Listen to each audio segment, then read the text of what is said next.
So tonight's lesson is the final lesson in a series of lessons about grief and our life together. We really tried to look at Job, first of all, as an example, the reality of difficulty, of problems and pain and suffering. It was not difficult to find examples or to find in his life just the reality that trouble is part of life. Life is brief, it's hard, it's difficult.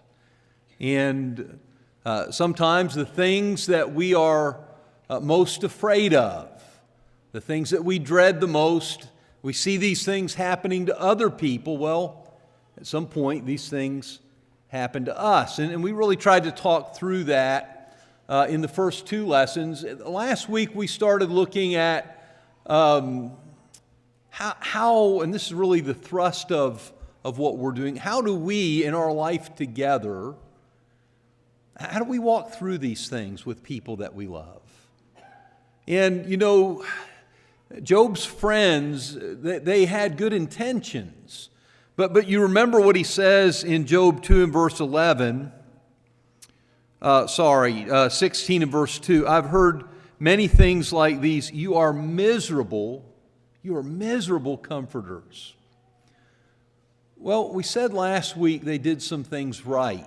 And I think that's important to emphasize the good that we see. This is Job 2:11. When Job's three friends, Eliphaz the Temanite, Bildad the Shuhite, Zophar the Naamathite, heard about all the troubles that had come upon him, they set out from their home to meet together by agreement to go. And some of the things I said last week, number one, they showed up. That's a big thing when somebody's grieving, to just be present, to have the courage, to have the compassion, to just be present with them. They had the right intention. They wanted to sympathize with him. They wanted to comfort him. I think one of the best things we see in their example is they had the wisdom to remain silent. And honestly, all of the negative things that we're going to look at this evening, none of those things would have happened if they had just maintained that silence. They wept with Job. And I think there's something powerful, not just with our presence, our silence, but with that ability to sit with people, to see how great their grief is, and to weep with them. Someone said somewhere between leaving with the right motives over the passing of a few days, the original agenda was lost. Amazingly, you can't find a sentence of sympathy. Not one statement designed to bring comfort. There are insults, sarcastic remarks, finger-pointing, sermon preaching, judgmental condemnation. I just want to tell you that this tonight is not an easy lesson. What I've done over the past 4 weeks, I've spent a lot of time just reading the book of Job and obviously books about Job. Here, to the best of my ability, are things that I've identified that I think his friends did wrong. The first thing that they did wrong is that they bombarded him with empty religious platitudes. Just one after another. And I actually just kind of searched that because you ever have an idea and then you want to test it out with the computer? I just put in empty religious platitudes. Here's what it gave back. Religious platitudes are overused phrases that can diminish the depth of spiritual conversations and may unintentionally cause harm. I don't think they meant to cause harm. We don't mean to cause harm, but sometimes we do. These phrases are intended to provide comfort and encouragement, but they can become meaningless or even harmful when overused. Examples include phrases like, "This was God's will," or "Everything happens for a reason," or "God will bring something good out of this," or just keep trusting. Can I encourage you tonight to be very careful about telling people who have gone through a tragic loss, this was God's will? They've lost a little child in a tragic accident, and you wander in after the funeral and say, I'm so sorry for your loss, but this was God's will. I think there is a general will of God. It's appointed unto man once to die, and then the judgment. And we know that's part of the overall will of God. All of us at some point will die. What good, what help or comfort does it offer to say that to a grieving parent? And while it's part of the general will of God, I'm not sure that we always know that it's part of the specific will of God. In the sense that in this specific case, God tore this beloved child out of your lives, out of this world. He did that because it's His will. I'm not sure that we ever really know that to be true. And I can't find any reason we would say that with the expectation that it would offer comfort. It would leave many of us, I think, with more disturbing questions. Why would that be God's will? To do that to me or to our family or to our child? Again, some of these sayings are well-intentioned. Overuse can lead to misunderstanding and, again, emotional harm. The first one from the book of Job, Eliphaz says, but if I were you, I would appeal to God. Doesn't that sound great? I'd appeal to God. I'd lay my cause before Him. He performs wonders that cannot be fathomed, miracles that cannot be counted. He provides rain for the earth, sends water on the countryside. The lowly He sets on high. Those who mourn are lifted to safety. I mean, all of that is right. But you just think about everything this man has gone through, and the best he can do is say, you know what I think you ought to do? You ought to talk to God about it. You ought to appeal to God. Take it to the Lord in prayer. Good advice. You think Job hadn't been doing that? You think since his whole world had been turned upside down, he hadn't been appealing to God, talking to God, pleading with God? He says, blessed is the one whom God corrects. So do not despise the discipline of the Almighty, for He wounds, but He also binds up. He injures, but His hands also heal. I don't know that there's a Christian in this building tonight that doesn't understand that God disciplines those He loves. Why would you say that to someone who's suffering? Why would you go to someone who just lost their job, who just lost a spouse, who just found out they have terminal cancer, and say, you know that God disciplines those. This is hard. I know it's hard. I know you're hurting right now, but God works through this pain. Sometimes, and folks, I know these things are true. We should teach them. We should preach them. There's something about the timing of it. To say to somebody that these difficult things are really just the discipline of God at work in your life, and you're going to come out the other side of this so much better for it. Bildad says, but if you seek God earnestly and plead with the Almighty, if you are pure and upright, even now He will rouse Himself on your behalf and restore you to your prosperous state. It's just more of the same. Run to God, seek God, plead with God. Part of what happens in grief, and I know that some will not understand this until they experience that dark night of the soul when you need Him the most. He seems, I'm not saying He is, but He seems so far away. It's part of what Job is expressing in his own grief. Where is God in all of this? And then to have somebody just kind of saunter in and say, well, run to God, seek God, go to God, plead with the Almighty. He says He will yet fill your mouth with laughing and your lips with rejoicing. And I love this idea. Weeping may remain for a night, but joy cometh again in the morning. And I know it's true. I've watched over 30 years of ministry, the weeping of the nighttime fade away, joy cometh again, people find joy again. But is that the message that we want to take to people at the very moment of their greatest loss? Hang in there. Better times are coming. There isn't anything terribly wrong with the advice his friends are giving him, but there isn't anything tremendously helpful about it either, especially when you consider the timing of it all. And Job's response is I think it's predictable. He says, this is Job 12, the first 3 verses, "No doubt you're the people. Wisdom will die with you. You guys have all the knowledge, but I have understanding as well as you. I'm not inferior to you." Listen to this. Who does not know things such as these?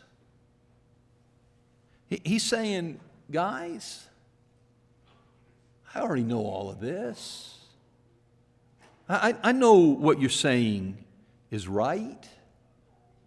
But then later in chapter 13 and verse 12, your platitudes are proverbs of ashes, and your defenses are defenses of clay. Really? Appeal to God, seek God, plead with God? What do you think I've been doing since my whole world has been turned upside down? You want to talk to me about God's discipline, about laughing and rejoicing, and one day these things are going to come back into my life. I still have dirt on my shoes from burying 10 children. My body is covered in open sores, boils from head to toe. You think this is the best time to tell me that God who brought me into it's going to bring me through it? You know, sometimes I don't know how Job is so restrained. How he doesn't just say to these guys, if you don't have anything more helpful to say, why don't you just be quiet? Why don't you just go home?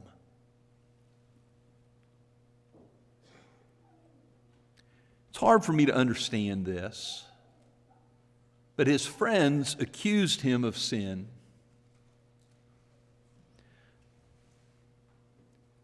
They came to sympathize, they stayed to criticize. Their accusations added to his grief. There's this idea that God blesses the righteous and punishes the wicked. And Job is suffering terribly, so they reach a conclusion. You can go to John 9, the blind man who sinned, this man or his parents, that they can't fathom. There has to be sin. God is a God of justice. He wouldn't cause this man to be blind, to be born blind, unless he was acting out in divine judgment. Someone must have sinned. That's why he's blind. Luke 13, the Tower of Siloam falls. People are killed. Their blood is mixed with Pilate's sacrifices. Jesus said, do you think they're worse sinners than everybody else? Except you repent, you'll perish. But yes, the answer to the question was yes. They did think those people were worse sinners than everybody else. Why would such a thing happen? Why would a tower fall, this freak accident, and kill these people if it wasn't divine retribution? And that's the thinking that a lot of people in Scripture had. It's the kind of thinking people today still tend to wrestle with. These people are doing well because they're righteous. God is blessing them. These bad things are happening to these people. They must have done something wrong. God's punishing them. And that is absolutely an unfounded conclusion, but it's the conclusion that his friends reached. Eliphaz is the first to make the charge against Job. Consider now, who being innocent, he says, who being innocent ever perished? Where were the upright ever destroyed? As I have observed, those who plow evil, those who sow trouble, reap it. At the breath of God they perish. At the blast of his anger they are no more. Later he says, is not your wickedness great? Your iniquity without end? If the stated purpose of coming to Job's side was to sympathize and to comfort, isn't that a weird way of doing it? That seems like a really strange approach to sympathize and to comfort. He condemned his friend without any evidence. He said, what happened is you plowed evil and you sowed trouble. Now what's happening is you're just reaping the consequences of your hidden sin, but you can't hide it from God. And now you're suffering for it. Zophar, he's harsh and rude. I don't know why some people, when they believed, I don't think he's right, but he thinks he's right. And there are some people, when they think they have the truth religiously, they're not careful with it. They're cruel about it. And I think that he is really cruel. Know then that God exacts of you, listen, less than your guilt deserves. You're so guilty, you ought to be thankful that God didn't give you everything you deserve. Here's the guy that lost his health, his wealth, his children, the loving support of his wife. And Zophar says, I think you got off easy. Could have been a lot worse. You actually got less than what you deserved. What a comfort these guys are. One of the books I was reading quoted H.L. Mencken as saying that there's always an easy solution to every human problem, neat, plausible, and wrong. And Job's friends believed that righteousness always brings material prosperity. Sin always brings personal suffering. And they were wrong. Even their question, who ever perished being innocent? Almost all of the martyrs that we read about in Scripture, all of the saints who suffered for Jesus, and Jesus, the Son of God himself, suffered being innocent. They just assumed that there could only be one reason for all Job's suffering. He was guilty of some secret sin. And if we're not careful, bad theology will turn us into miserable comforters.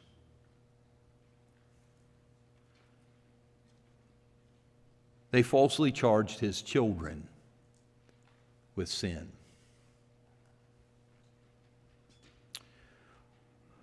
None of this is in the text. I'm just imagining that days after Job's unspeakable tragedy, that there had been some whispering. I mean, any community where a family loses 10 children in one tragic accident, I'm sure people are going to talk about it. Maybe some quiet gossip or veiled innuendo about his children. Slander can often be expressed in the form of leading questions. You ever wonder why his children spent so much time together? What were they doing at all those parties anyway? I don't know what they're doing at those parties. I mean, if it was just innocent fun, why was Job always praying about it? I wonder what they were up to. I think that kind of private speculation is evil. It's unfounded, but it went beyond that. It went beyond private speculation to public denunciation. Bildad is Job's friend. Again, a man who came to sympathize with him, whose stated purpose was to comfort him. And he makes the most outrageous charge against Job's children. He said, does God subvert judgment? Does the Almighty pervert justice? We know He doesn't. He's asking those questions. He's really making a statement. If your sons have sinned against him, he's cast them away.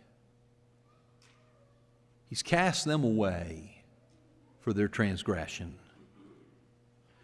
In those words mean exactly what you think they mean. And it's hard for me to understand why anybody would say that to a grieving father. Not only is Job brokenhearted over the loss of his children, now he has to listen to this man who has the audacity to say that their deaths were due to God's punishing them. You know, God doesn't subvert judgment. He doesn't pervert justice. You kids got what they deserved. You know what I'm amazed by? And listen, I'm not trying to be inappropriate. I'm surprised in all the chapters, all the verses in the book of Job, there's not one that says he hauled off and hit him in the nose. Hit him right in the mouth. Can you imagine someone saying something like that? There's no indication in this text that the charge they made against Job's children is true. But even in situations in our lives where it might be, why would you say it? There's a tragic car accident, young man's been drinking. Why would you say, well, I mean, you know, you reap what you sow. He got what he deserved. He had it coming to him.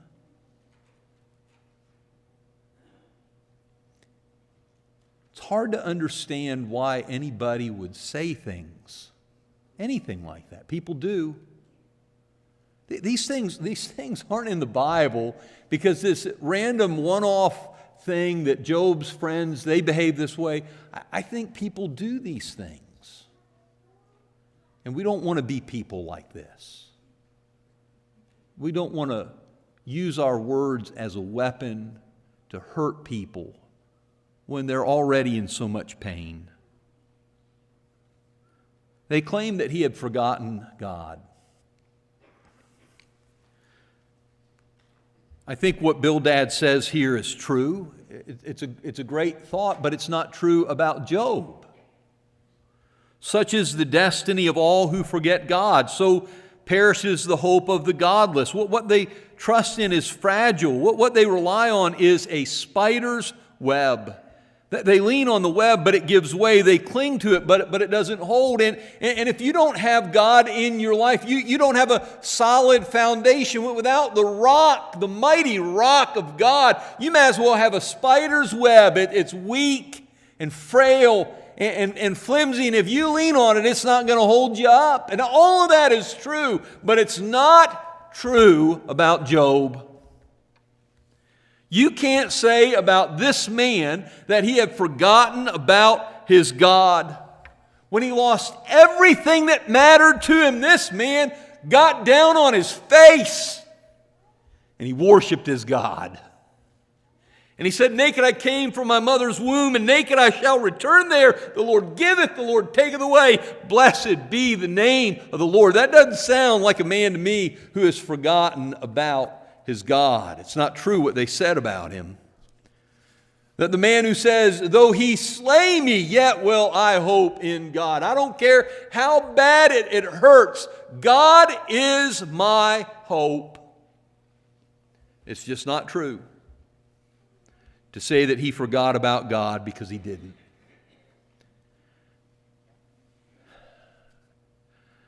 These guys are something else.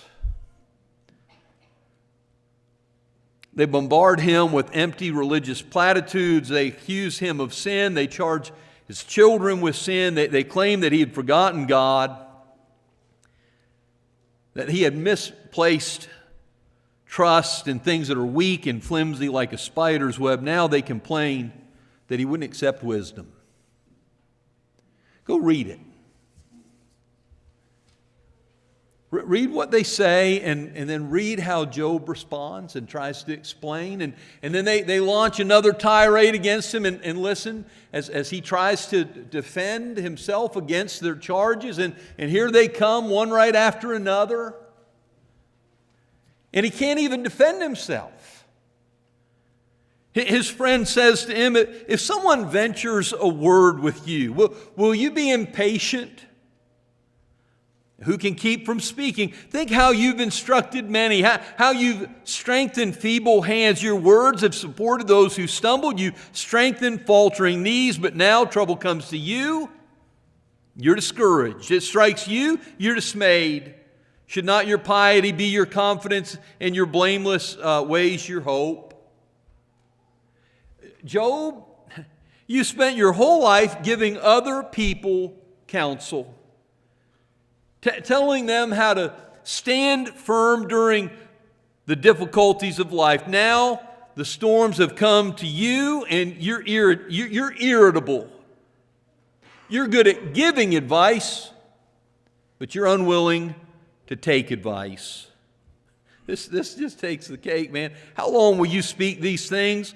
The words of your mouth be like a strong wind. Job, you're full of hot air. You're a windbag. Shall a multitude of words go unanswered and a talkative man be acquitted? You think all these words you're spewing at us make you innocent, that you're acquitted because you're so talkative, your multitude of words? These guys are legalistic and judgmental. I think they're full of condemnation. It's hard to fathom why they would say some of the things they said to a friend, and then on top of everything else, when he tries to defend himself, they criticize him for being full of hot air, a person who gives advice but won't accept it. They just pour salt on an open wound. I want you to listen to what Job says in chapter 19, the first 3 verses. Let's all be very careful that we never minister to a person in grief the way that these people ministered to Job. How long will you torment me and crush me with words? These 10 times you've insulted me. Are you not ashamed to wrong me? We need to be careful that when we approach those who are feeling such tremendous grief, in a sensitivity that is intensified because of the losses they have experienced, that we don't use their words to torment, our words to torment them, to crush them, to insult them, to do them wrong.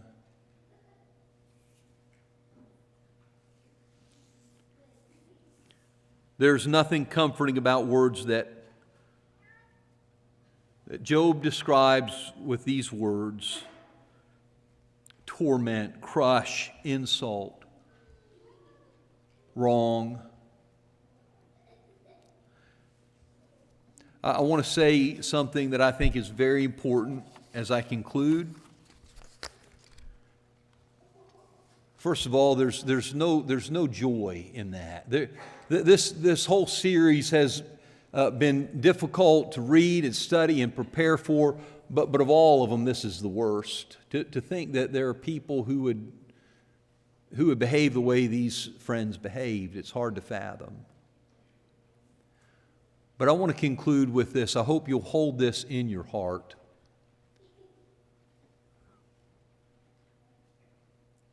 When people tried to comfort me after my brother passed away, and some of you have had similar experiences, I wouldn't say that anybody said anything on par with the bad examples that we looked at tonight. But there were people who said things that I thought, my first thought was, why would you say that? Here's what I want you to try to hang on to if you're grieving. I would tell myself, I know these people love me. I know that they're trying to speak words of comfort into this time of loss. And however I'm taking it, however it affects me, I know that these people mean well.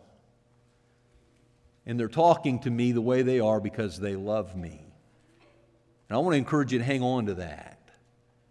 Because for whatever reason, there are those that they know how to find the right words at the right time, and they say it in the right way, and they're a blessing.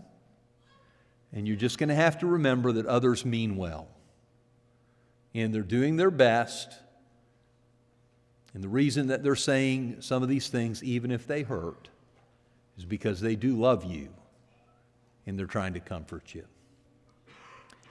I hope that there's been something throughout these 4 lessons that give you help to better understand how we do grief together in our life in Christ. If you're subject to the invitation this evening, we would invite you to come as we stand and sing.